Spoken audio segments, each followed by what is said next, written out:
கர்த்தருக்கு ஸ்தோத்திரம். இந்த நாள் தேன்துளி நிகழ்ச்சியிலே உங்களை நான் மீண்டும் சந்திப்பதில் அதிக மகிழ்ச்சி அடைகிறேன். கர்த்தர் உங்களோடு இருப்பார்.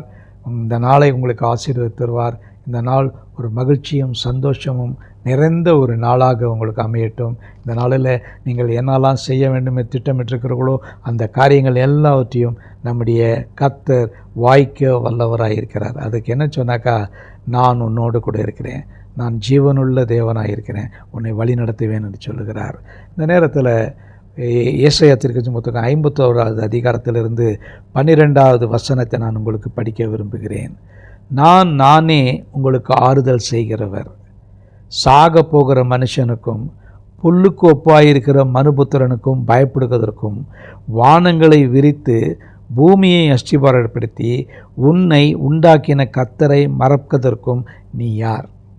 பல நேரங்களிலே நாம் என்ன செய்கிறோம் என்று சொன்னால், நமக்கு ஒரு நெருக்கடியான ஒரு சூழ்நிலை வருகின்ற வேளையில் நம்ம ஒரு காரியத்தை மறந்து போயிடுறோம்.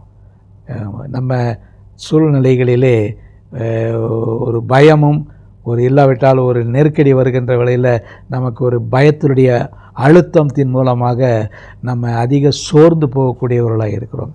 ஆகவே என்ன சொல்கிறார் பாருங்கள், நான் தான் உங்களுக்கு ஆறுதல் செய்கிற தேவன், நான் உங்களோடு கூட இருந்து ஆறுதல் படுத்தி உங்களை வழி நடத்துகிறவன். அதோடு கூட ஒரு வார்த்தை சொல்லுகிறார், சாக போகிற மனுஷனுக்கு புல்லுக்கு ஒப்பாயிருக்கிற மனுஷனுக்கும் நீ ஏன் பயப்படுகிறாய்?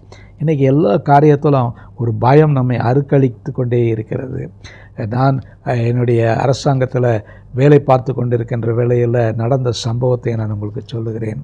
அந்த நேரத்தில் பெரிய பெரிய IAS அதிகாரிகளுடைய அறைக்குள்ளாக செல்லும் பொழுது எனக்கு ஒரு பயம் ஏற்படும். இப்படி பயம்தான், என்னோட கூட யாருமே இல்லையே, அவர் என்ன கேள்வி கேட்பார், அவருக்கு என்ன நான் மாறு உத்தரவு சொல்லுவேன், அவர் கேட்கிற எந்த கேள்விக்காக இருந்தாலும் எனக்கு ஒரு பதில் தயார் பண்ணி வைக்கணுமே, அவருக்கு முன்பாக நாம் முழிக்கக்கூடாது, அவருக்கு முன்பாக நாம் வெட்கப்படக்கூடாது என்று நான் நினைத்து கொண்டிருப்பேன். அப்பொழுது பல நேரங்களிலே இது எனக்கு பயம் என்னை முழுவதுமாக ஆட்கொண்டிருந்தது. அந்த நேரத்தில் தான் எனக்கு ஒரு வசனம், இதே வசனம் எனக்கு வந்துச்சு. சாக போகிற மனுஷன், புல்லுக்கு ஒப்பாக இருக்கிற மனுஷன், அவனும் உன்னை போல ஒரு மனுஷன்தான், அவனுக்கு நீ ஏன் பயப்படுகிறாய்? பயப்பட வேண்டும், அதிகாரிகளுக்கு பயப்பட வேண்டும், கீழ்ப்படிய வேண்டும், அதெல்லாம் வேண்டும். ஆனால் அர்த்தமில்லாத ஒரு பயம் நம்முடைய வாழ்க்கையில் வந்து நம்மை பயமுறுத்தி கொண்டு இருக்கும். அந்த நேரத்தில் அதன் பின்பு நான் என்னுடைய அதிகாரிகளுடைய அறைகளுக்கு செல்லும் பொழுது, எவ்வளோ பெரிய ஒரு அதிகாரியாக இருந்தாலும் சரி, அவருடைய அறைக்கு போகிறதுக்கு ஒரு நிமிஷம் ஜெபம் பண்ணிட்டு போவேன். ஆண்டவரே, அவரும் என்னை போல் ஒரு மனுஷன்தான், அவர் அதிகாரத்தினால் இப்போ அங்கே உட்கார்ந்துருக்கிறாரு, அவரை காட்டிலும் நீங்கள் பெரியவராக இருக்கிறீங்க. அவர் இருக்கிற ஒரு வசனம் எனக்கு நல்லா ஞாபகம் இருக்கும், உலகத்தில் இருக்கிறவனை காட்டிலும் எனக்குள்ளாக இருக்கிற இயேசு பெரியவர் என்று சொல்லி ஜெபித்து கொண்டு செல்லும் பொழுது என்னை போன உடனே எனக்கு ஒரு வரவேற்பு கிடைக்கும். என்னை உட்கார சொல்லுவார். மிக கடினமான அதிகாரியாக இருந்தாலும் உட்கார சொல்லுவார்.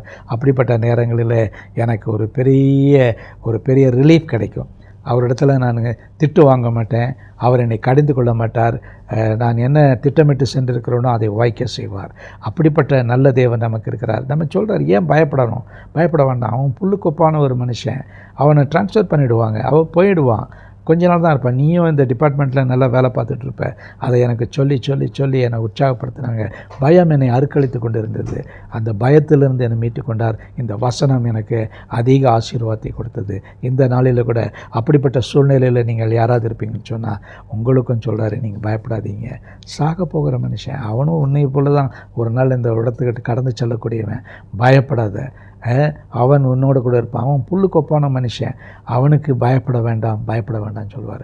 அந்த பயப்பட வேண்டாம் என்கிற தேவன் இன்று உங்களோடு கூட இருக்கிறார். ஜெபிப்போமா. நல்ல ஆண்டவரே, நீங்கள் கொடுத்த இன்றைக்கி ஒரு நல்ல ஒரு ஆசீர்வாதமான உற்சாகத்தை கொடுக்கக்கூடிய வார்த்தைக்காக ஸ்தோத்திரம். ஆசீர்வதிங்க, காத்துக்கொள்ளுங்கயா, வழி நடத்துருங்க. நாங்கள் எதை குறித்தும் பயப்படாதபடிக்கு நாங்கள் தைரியமாக இருக்க எங்களுக்கு உதவி செய்ய வேண்டுமா ஜெபிக்கிறோம். மீட்பர் இயேசுவின் நாமத்தில் ஜெபிக்கிறேன் நல்ல பிதாவே. ஆமேன், ஆமேன். கர்த்தர் உங்களோடு இருப்பாராக. உங்களுக்கு வேண்டிய ஆசீர்வாதத்தையும் சந்தோஷத்தையும் சமாதானத்தையும் இந்த நாளிலே தருவார்.